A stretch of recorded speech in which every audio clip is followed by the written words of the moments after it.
here with Jeroen from Ghost Racing Team. Right, I want to talk a bit about the bike. And first up, I want to talk about the power modes when you are racing. Do you always keep it in the same mode?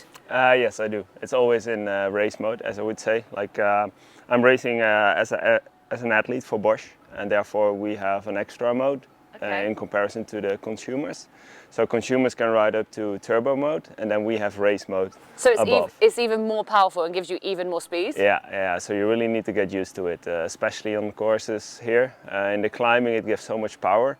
And if you have those sharp hairpins, you really need to know when to push on the pedals and when not.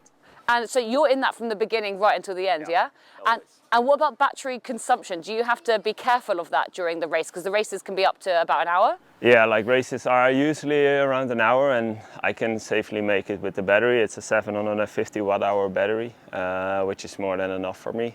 Even though I'm one of the bigger, heavier guys, so I consume a bit more of the battery. I get a bit more power from the motor too to get me up the climbs, and then usually I can finish it without any doubt. Great. And how long would it usually take to charge the battery then back up? We use the multiple batteries during an event, just because I think you can charge up to in 4 hours you can charge it up to 80%, but especially the last 20%. So starting off with a full battery really makes the difference. So we usually swap between time trial and the racing. We swap batteries. Perfect. And in terms of the tyres, like what tyres are you on? Are they anti-puncture? Talk to me about them. Yeah, like the most important is to have grip over a rolling resistance. Of course, if you can go to a light rolling tire, it makes sense, but you really need to have grip every time. So that's the first priority. Now today here in Monaco, it's quite rainy, quite muddy, so we choose like for bigger rain and mud tires, just to get some traction.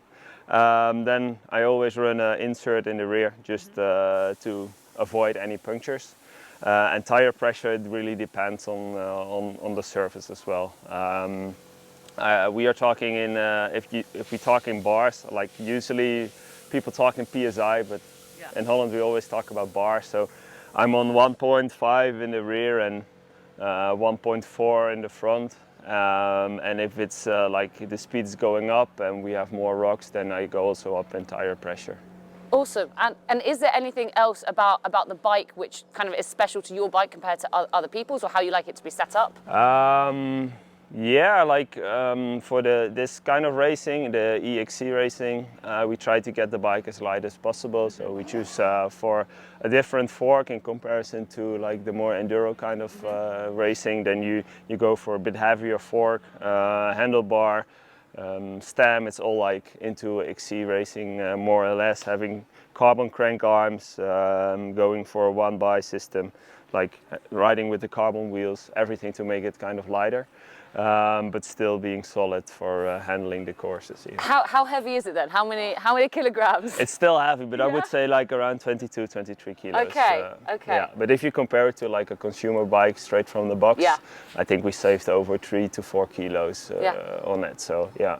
Great. Yeah. Well, we look forward to seeing you riding later on this wet course. Yeah, we'll be slip and slide today, but it'll be good.